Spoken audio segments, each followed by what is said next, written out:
우리 뇌의 특징에 대해서 좀 몇 가지 말씀을 드릴게요. 뇌의 특징. 이거는 이제 기본적으로 뇌신경 언어 프로그램이라고 해서 일반적으로 우리가 뇌과학에서 얘기하고 있는 얘기들입니다. 그래서 실제로 이제 심리학과 뇌과학과 범죄 심리 쪽에서 상당히 많이 통용되는 얘기들인데 한번 제가 말씀드려 볼게요. 먼저 첫 번째는 우리 뇌는요, 인간의 뇌는 고통받는 것을 상당히 싫어합니다. 그럼 언제 우리가 고통을 받을까요? 어떨 때? 우리 아이들이 어떨 때 가장 고통받죠? 이유가 여러 가지가 있어요. 근데 공통점이 있어요. 그 공통점은 뭐냐면 생각하게 만들 때 애들은 되게 고통스러워합니다. 이거를 언제 우리가 잘 느낄 수 있냐면은 그런 아이가 학교라든지 학원에서 배웠던 어떤 단원이 있잖아요. 그러면 이렇게 물어보세요. "엄마는 잘 몰라서 그러는데 이 부분 좀 설명 좀 해 줄래?" 인제 그거를 인제 보지 않고 설명해 달라고 한번 해 보시면 그거를 술술술술 인제 신난다고 해서 얘기하는 친구가 있는가 반면에 이걸 되게 힘들어하는 친구들이 여기서 이제 우리가 알 수 있는 게 뭐냐면 뭔가를 아이들한테 질문했을 때 아이들이 생각하는 그 시간을 주는 게 되게 중요하고요. 반대로 그 시간이 없으면 그 아이들은 그만큼밖에 성장을 못한다는 뜻입니다. 기본적으로 인간이 역사를 보게 되면 어떻게 인간의 문화가 발전되어 왔냐면 생각하기 때문에 그래요. 어떤 인간의 역사를 보게 되면 끊임없이 재해와 홍수와 어떤 인재가 계속해서 이게 일어났었어요. 근데 그럴 때마다 그 문제의 원인이 어디 있을까 그 원인을 찾았고 그 원인에 대해서 대안들을 찾았단 말이에요. 근데 그거는 결국은 사람이 인제 사고의 동물이라 해서 원인과 결과를 볼 수 있는 메타인지가 있었기 때문에 그렇다는 것이고 그걸 가지고 아이들이 대다수 봤던 것이 뭐였냐면 어 생각을 통해 가지고 그 결과를 얻었다는 그 사실이라는 겁니다. 근데 대다수 우리가 지금 양육하고 훈육하는 대다수 아이들을 보게 되면 이 생각하는 걸 상당히 싫어하죠. 왜 싫어하죠? 미디어의 영향을 한 거의 한 45% 정도. 그리고 보통 인제 한 30% 정도는 탑다운 방식, 다시 말하면 지시 위주의 훈육 방식에 익숙한 아이들은요. 자기가 뭔가 자율적으로 뭔가를 하기보다는 부모님의 명령을 기다리는 친구들이 꽤 돼요. 저도 지금 인제 고등학교 2 학년 학생을 인제 코칭을 하는데 이 학생 같은 경우에 초등학교 그러니까 5살 때부터 고등학교 1 학년 때까지 엄마가 만들어 준 플래닝에 익숙했던 아이였어요. 그러니까 엄마가 애가 공부를 좀 어느 정도 하는 것 같아요. 더 기대를 하죠. 그럼 기대를 하니까 어떻게 해요?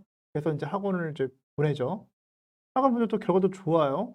그때부터 인제 엄마가 인제 욕심이 생기기 시작하면서 어떻게 해요? 스케줄을 짜 줘요. 그게 초등학교 때는 잘 돼요. 근데 저는 분명히 말씀드리고 싶은 거는 초등학교 때부터 아이들한테 "어떻게 하기를 원하니?"라고 자기들 물어봐 주시고 그리고 그걸 하기 위해서 계획을 어떻게 세우면 좋을까라고 하고 그 계획이 어설프더라도 스스로 그거를 세워 보게끔 한 다음에 지키는 연습들을 해 가는 것이 되게 중요합니다. 물론 걔 중에는 완벽주의적인 성향이 있는 아이들도 있어요. 내가 계획을 세우고 그들을 실천해서 잘 안 됐을 때 "아이 그걸 아예 안 해." 하고 인제 놓는 아이들도 분명히 있죠. 근데 분명한 건 어설프더라도 그런 경험들을 꾸준하게 할 수 있게끔 도와주시는 것이 되게 중요합니다. 그래서 학년이 올라가면 올라갈수록 생각의 깊이가 많아지는 게 아니라 부모님의 간섭이 많아지는 아이들은요. 특히 인제 작년 같은 경우는 이제 입시를 인제 아이들이 같이 해 보니까 엄마가 그 입시 플래닝을 그 학교에서 일어나는 비교과 활동들을 다 정리해 가지고 아이한테 아주 일목요연하게 꼬치꼬치해서 그걸 다 알려주는 거예요. 그 아이가 그거 받아 먹고 그걸 처리해 나가는 거죠. 그렇게 해서 인제 뭐 한때 유행했던 뭐 학습 매니저 뭐 여러 가지 얘기를 했지만 설령 그렇게 해서 컸던 그 아이들이 과연 사회에 진출했을 때 과연 어떤 일을 감당해 내고 어떤 그 자기주도 학습적인 어떤 능력뿐만 아니라 넘어서 자기주도 업무 능력이 있는지를 우리 면밀히 따져 봐야 됩니다. 근데 대다수가 그러지 않거든요. 실제로 인제 직원들도 이렇게 좀 보게 되면 어느 모 회사의 직원들 최근에 이제 입사했던 친구들 보게 되면 어 주어진 일 외에는 쟤를 하지 않고 자기가 뭔가 일을 만들어서 하려고 하는 친구들이 점점 줄어들고 있어요. 실제로 이 공부법 관련해 가지고 시간관리 공부법 등 해서 5년 전에 서울대학교에서 CTL 교수학습개발센터에서 인제 우리 교수님들과 학생분들 같이 워크숍을 했었는데 거기서 나왔던 이유도 그거였습니다.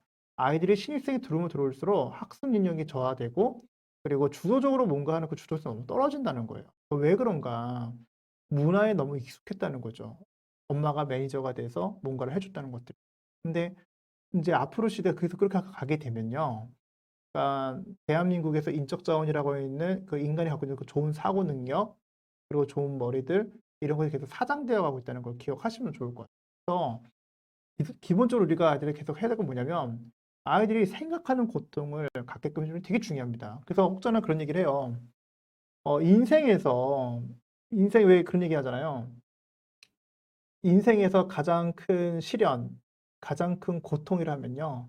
그 아이가 겪을 수 있는 최초의 고통은 인제 사춘기가 되기 시작하면서 '내가 과연 어떤 사람인가? 내가 앞으로 어떻게 되고 싶은 거에 대한 생각을 많이 해 주게 하는 것이 그 아이에게 보이지 않는 자산을 주는 거랑 똑같습니다.' 보통 그런 고민 없이 성장했던 애들이 보통 고등학교 2 학년, 3 학년 때 됐을 때 상당히 방황을 되게 많이도 하고 그 자기 관리가 안 됨과 동시에 그런 정신적 방황이 결국 학습 능력 저하뿐만 아니라 실제로 성적표가 그렇게 그걸 반증하는 경우도 상당히 많이 있다는 거죠. 그래서 아이들이 끊임없이 생각하게끔 해 주는 게 되게 중요하고 그러려면 제일 좋은 질문 3 가지 말씀드리면 첫 번째는 "너는 어떻게 하고 싶니?" 두 번째 "지금과 같은 행동이 반복이 되면 어떤 결과가 나타날까?"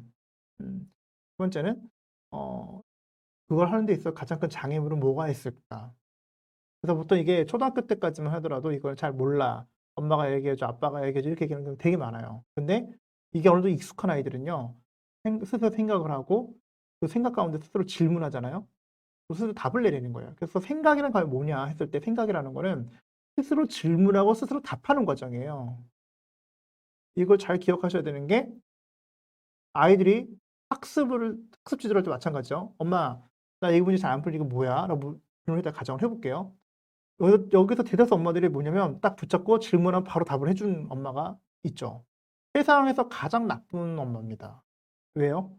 아이들에게 생각할 수 있는 기회를 빼앗기 때문에 그렇습니다. 그러니까 지속적으로 생각할 수 있는 기회를 주지 않게 되면요. 그 아이는 그 아이는 계속 살아가면서 정신적 의지를 할 수밖에 없어요.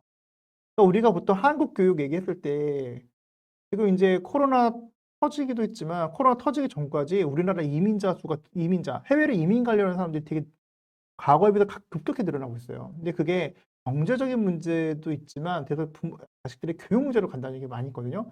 그러면 도대체 한국의 교육이 뭐가 문제냐? 한국 교육이 너무 좋습니다 사실. 인프라 너무 잘 돼 있고요. 교사들의 수준도 상당히 좋습니다.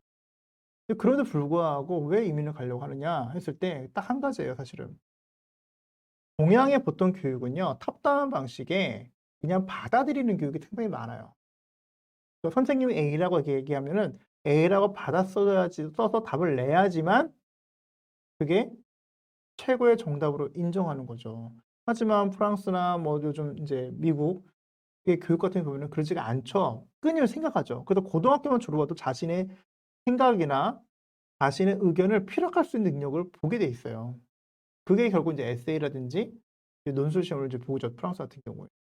근데 그렇게 되는 이유가 결국은 사고하는 인간이 얼마나 큰 잠재 능력이 있는지를 보여주는 단편적인 얘기죠. 반면에 탑다운 방식의 그 이성적 사고 중심에 되지 않는 이런 교육들이 어느 나라가 강하냐 중국과. 중국의 로컬 학교 같은 경우는 아직도 매를 두르고 아직도 엄청나게 인제 아이들을 트레이닝을 시키죠. 일본 마찬가지입니다. 제가 이제 코로나가 되기 전에 인제 일본에 가서 학교도 학생을 만나 보지만 우리나라 학생과 별 다를 바가 없어요. 그 친구도 똑같이 별다방 와 가지고 똑같이 이 다음날 시험 전날 와서 열심히 인제 이 시험 공부하고요. 잘 외워지지 않는 공부하고 있습니다. 그래서 물어봤어요. "공부 왜 하니?" 답을 못 합니다. 그래서 기본적으로 생각할 수 있는 공부를 하게끔 해 주는 게 되게 중요하다 말씀드리고 싶고 두 번째는 쾌락입니다. 사람 편한 걸 상당히 좋아합니다. 당장 아이한테 "너 과학 교과서 어디 있냐."고 물어보십시오. 그러면 보통 학기 중에부터 애들이 대답하는 게 뭐냐면 그 사물함에 있는데 이런 얘기를 되게 많이 해요. 근데 학교에서 사물함을 만들어 준 이유는 그게 아니에요.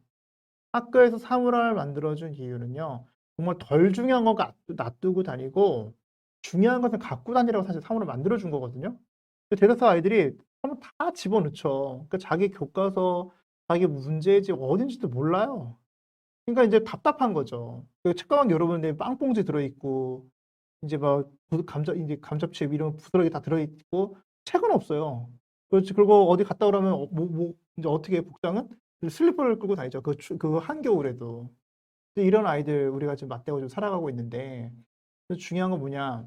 이 편한 걸 상당히 좋아한다는 거예요. 근데 학습은 편하게 해서는요 절대 내 것이 될 수가 없어요. 그래서 내 아이가 학습할 때 뭐 갖고 공부하는지 잘 보실 필요가 있습니다. 첫 번째는 대다수 아이들 제가 인제 아이들 인제 1 등급부터 고등부까지 학생들 주로 뭐 가지고 공부하는가 보게 되면요. 보통 우리가 고등학교로 치면 부터 2 등급까지로부터 상위권 얘기하는데 2 등급 정도 있는 아이들이 보통 갖고 인제 하는 공부 3 가지예요. 교과서, 자취성 노트 그다음에 인제 학교에 나눠준 프린터물, 부교재 이 4 가지를 주로 위주로 공부를 합니다. 근데 그 밖에 있는 아이들은 대부분 뭐 갖고 공부하냐면 참고서, 자습서 갖고 공부를 되게 많이 해요. 왜 그렇죠? 편하게 공부하는 거죠. 그러니까 잘 생각해 보세요. 자기가 고통스럽게 경험한 거는요 말로 표현할 수 있어요. 근데 사실 경험하지 않은 건 말로 표현할 수가 없습니다. 그래서 우린 그것을 인제 뭐라고 얘기하냐면 뒤에 얘기하겠지만 완전 학습이라고 얘기해요. 완전 학습과 불완전 학습. 그 완전 학습이라는 부분은 결국 완벽한 이해와 완벽한 암기를 얘기하는데 그 완벽한 이해와 완벽한 암기가 되지 않은 상태에서 공부하는 친구가 너무 많다는 거죠. 세 번째 삭제와 왜곡입니다. 네 번째 같이 할게요. 우리 인간의 뇌는요. 수업 시간에 들었던 거 10 분만 지나면 내용의 48% 가까이를 삭제하거나 왜곡을 하기 시작합니다. 이것을 복원시켜 주는 게 뭐예요? 이것을 복원시켜 주는 것을 우리는 복습이라고 얘기를 합니다. 삭제와 왜곡이 왜 그럴까? 예. 삭제와 왜곡이 나쁜 게 아니에요. 나에게 안 좋은 경험 이런 것도 사실 삭제시켜야죠, 빨리. 예. 내가 누구로부터 받던 상처라고 여겼던 것들도 마찬가지로 삭제를 시키는 게 되게 중요해요. 그다음에 왜곡시키는 것도 되게 왜곡시키는 것도 있죠. 왜곡시키는 것도 나쁜 기억들을 왜곡시키는 게 좋죠. 그런데 우리가 학습을 할 때는 이 삭제 왜곡이 덜 일어나게끔 도와줄 필요가 있죠. 그게 뭐예요? 바로 노트 필기라는 거죠.